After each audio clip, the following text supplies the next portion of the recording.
Lynette with Charm Grammy Crochet, and today is another Monday make-along. What are we making? I am making an ugly Christmas sweater that hopefully isn't ugly, and it is sponsored by Hobbii. Don't mind this yarn. It's it's been a little worse for wear.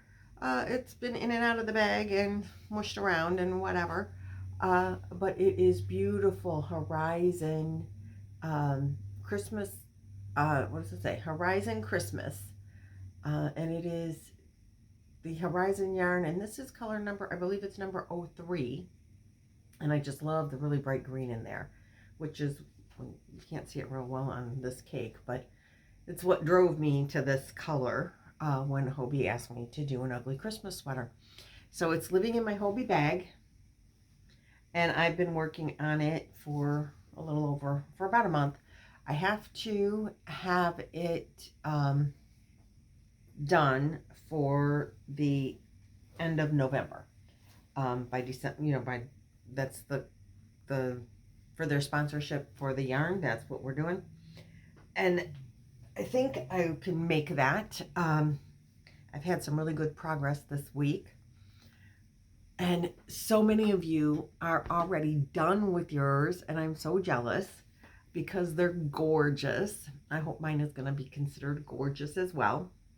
It's a little busy, but I think I have the perfect dress to go under it, and we'll see next week, because I'll have it done next week, and I'm going to wear it with the dress that I think I will be wearing on Christmas to go with it. So that'll be next Monday's make-along. I'm really enjoying doing Monday's make-alongs, so I hope you guys are too. Oh, and I jumped right in, and I even forgot to welcome you to the dining room and welcome you to Monday Make-Along. I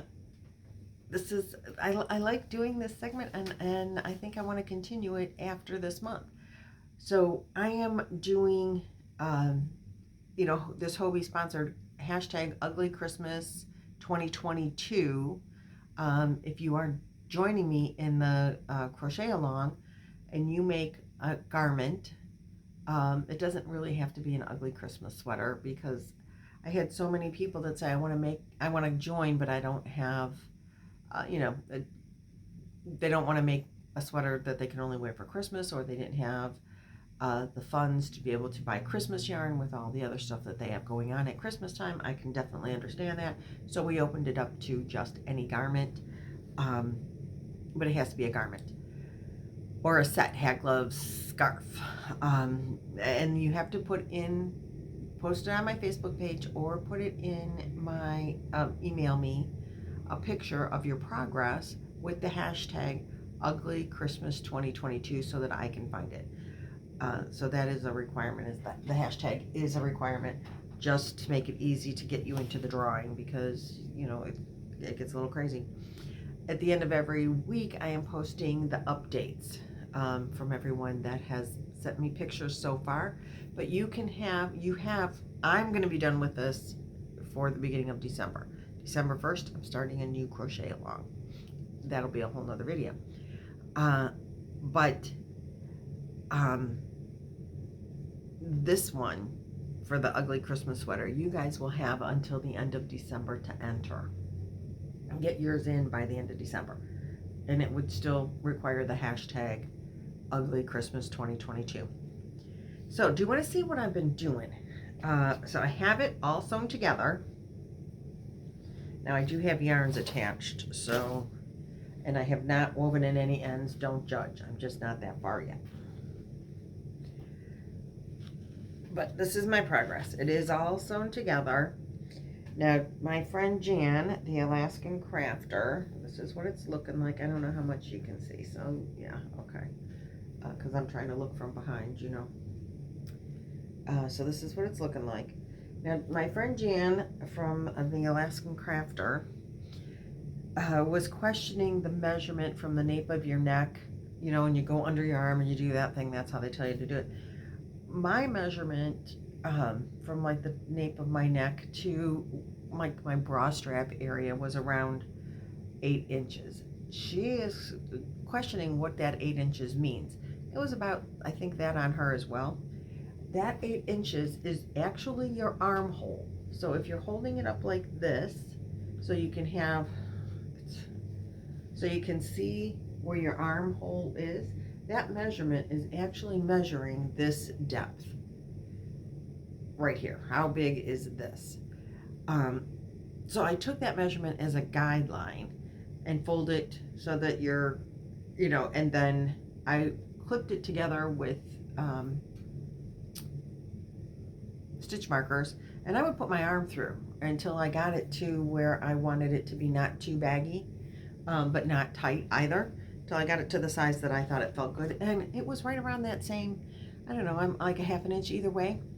Then when you seam it together, you're adding another row of grannies on each side. So you go down one side and then you come back the other side, you know, to join. So it's a continuous join is what you're actually doing. And so that makes it even a little bit baggier, which was great for me. But that's the measurement that you're looking at. So mine is this long, and it comes to my sleeves to, I tried it on last night to show Jan when we were in Zoom, and the sleeve length came to where the cuff on my jammies was. My jammy has long sleeves with a cuff, and the sleeve was just about there, which is, I don't want to add any more length at this point. I want it to be puffy, so I started doing the decrease right away that you do on the arms. I didn't want to add any more length. Now in the picture, oh goodness gracious, where is the picture that I want to show you? Hold on just a second. Let me get the picture that I want to show you. I wasn't real thrilled with the way it looked, the way they told you to do the decrease.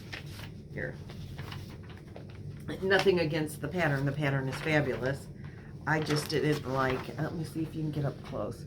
Can you see how she has you decrease and what that looks like? I wasn't real thrilled with the look of that. So I decided I wasn't going to do mine like that. I did one row of regular grannies just so that you have the granny stitches there, and then I did one row, and I'm using a 6mm hook, my clover 6mm, for the whole thing. I've used the clover 6mm, and well, let me show you. So this is what her pattern was looking like if you did it the way she wanted you to. And I didn't like these big like holes in it. So I left this in here. This is the first row of how you're like first. So this is the regular granny row, and then you decrease by only doing 2 stitches, then you decrease by doing 1 stitch. And I just don't like the way that looks. And then you decrease again with just the 1 stitch, but you know, combining or whatever to make it smaller around. I wasn't liking the look of that. So I'm going to take this out, but I wanted to show you up close what it looks like. I mean, there's nothing wrong with it. It's just not something that I was enjoying. So I'm going to frog this real quick, but I wanted to show it to you first. There, now we're unattached here. And this is what the sleeve looks like, which is really nice. And Jan and I, again, were talking, and she kind of likes the idea of just the big sleeve. And I like it too, and I would add rows to it if I was going to keep it that way so that it would be just a little bit longer. And there's nothing wrong with that, and I totally like that. But I want mine ribbed, and I want the ribbing to come down so I can fold it up. And the reason is, if I'm wearing this on Christmas and I'm cooking, I want to be able to push it up and have it stay rather than take it off, which probably if I'm cooking, I would take it off anyway, to be completely honest with you, because I don't want to mess it up. But I wanted to be able to push up the sleeve and keep it and make it stay there. And if it's big around like this, that's not going to happen. But I do like, it's like almost a bell feeling to the sleeve with it being this big, which I totally love that look. Child of the 70s and 80s, what can I say? So that's perfect for me. But with this sweater, I wanted to be able to make it push up and stay if I wanted it to. And I want it long enough that if I uncuff it, it'll cover some of my hands and keep my hands warm if my hands are cold. Because yesterday it was 22 degrees outside. We were colder here than they were in Alaska, where Jan lives. I know it's not the coldest place on the planet, but it was chilly. And when my furnace isn't running 24/7, when the furnace air is blowing, it's comfortable. But when it shuts off, it reaches its temperature and it shuts off and it starts to like gradually get cold. You feel the chill. You know, even if it's just a degree or two, you feel that chill and my hands get cold really quick. So I want the ability to be able to like cover them up a little, so it would be kind of like almost having fingerless gloves if I want to pull them down over my fingers. And if it happens to be, our weather has been so strange, but if it happens to be 50 on Christmas Day, which I mean, it's going to be 50 tomorrow. It was 22 yesterday, but it's supposed to be 50 tomorrow, so you never know what we're getting around here anymore. And I don't want to wear a jacket. You know, I could wear this, and if my hands are cold, pull it down, and I feel like I have gloves on then. And then I can fold them back up. So I want that availability. So what I have done, I didn't want the holes. So I have started the ribbing. So I did one row of just the regular granny stitch, which would be, I believe, this white row that you see. Then this next row, I did two together in the granny, and then a double crochet, so a decrease in the granny with the 2 stitches of the granny, and then a decrease, then a single double, a single double crochet, and then a decrease double crochet, and then a single double crochet. I did that for one round, and then I went one round of the front post, back post to start the ribbing with my 6, and it was big. So I then went down to a 5 millimeter hook, and I did that for 2 rounds. And now I am doing it with a 4 millimeter hook, and that is just perfect. So I'm doing the downsizing, but I'm just downsizing my hook. And I'm going to continue to use the 4 millimeter until it's the length that I want it to be. And I'm keeping track how many rows I'm doing so that I can do the same thing on the other side. So that's what that's looking like.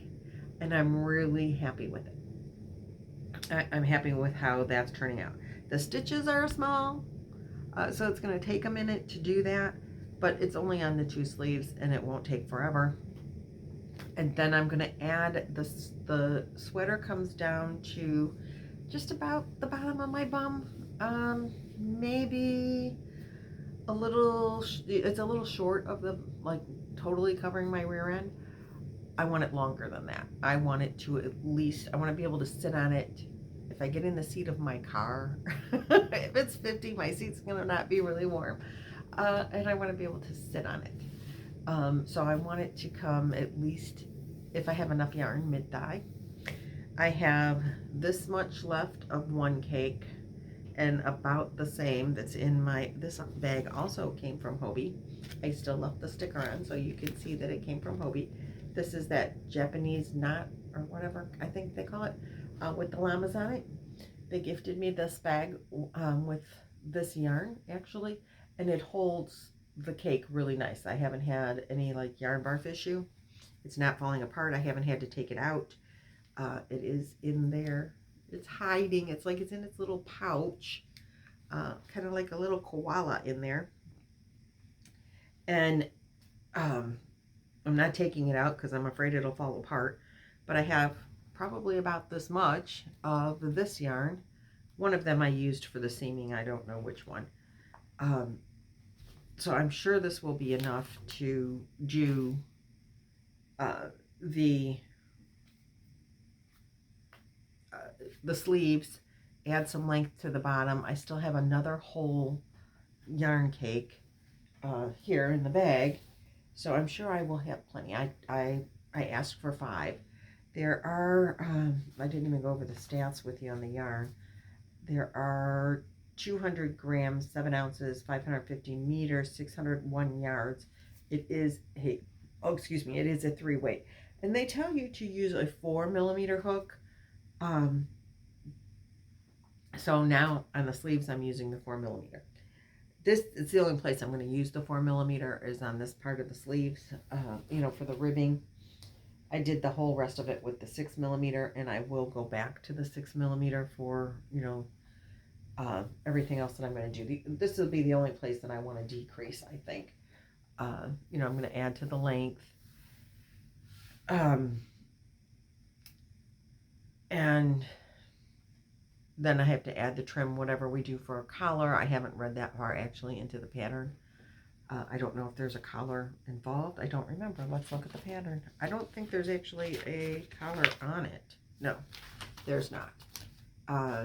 Pamela from Pamela's Adoring Crochet, I believe she added a collar, like a ribbed collar. I don't know that I'm going to do that. Probably not. I don't really like things. I think I'll like it better if there's no collar.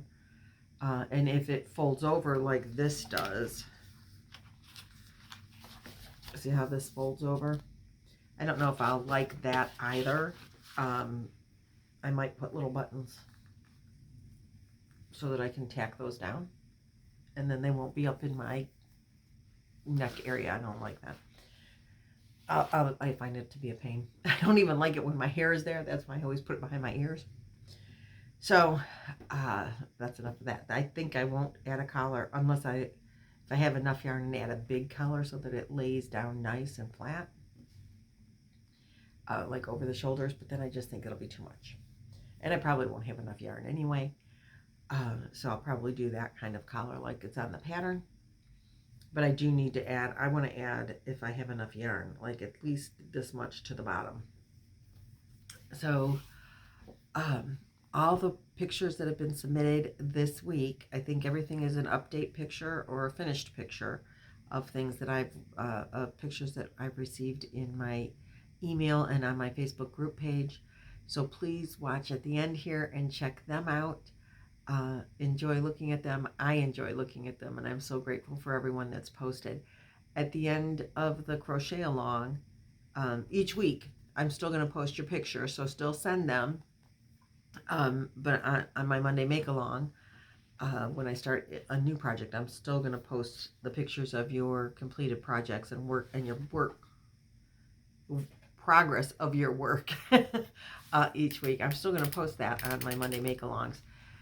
So continue to send in the pictures, and then at the end, the beginning of January, when it ends on December 31st, so your pictures have to be in by then. And then the beginning of January, I'm not going to commit to an exact day because there's holidays and all that. I will do a drawing, and it is going to be a $50 gift card for the participants of this crochet along. Even though I'll be starting a new one, we're still not going to cut you off on it, So get yours in, get working. If you haven't started it, you got plenty of time. I've been working on this, I think, just since the beginning. I can't remember. But for a couple of weeks, I really couldn't work on it because of my arm. So it's a very doable project. This is a 3-weight yarn. If you're using a 4-weight or better, oh my goodness, you can have it done in no time. It's just granny stitch, so it's really simple. Great, nice pattern. I'm very happy with the pattern. I'm very happy with, I'm loving this yarn. This yarn, the colors are vibrant. The yarn is a pleasure to work with. My only complaint to have is that I think it had a lot of knots, but I don't know because I don't know, like I've heard people say like 3 maximum, you shouldn't have more than 3 knots in a skein or hank or whatever of yarn. I'm working with 2, I've been the whole time working with 2 skeins, one for each side. So I've been working with 2 cakes of yarn at once the whole time. And sometimes it's like, oh my God, another knot, but it's probably the other cake, so it seemed like a lot, but it probably really wasn't because it's probably one cake, then the other cake, then the other cake. So get your pictures in. Enjoy the rest of your week. And I will see you in a video tomorrow. Bye.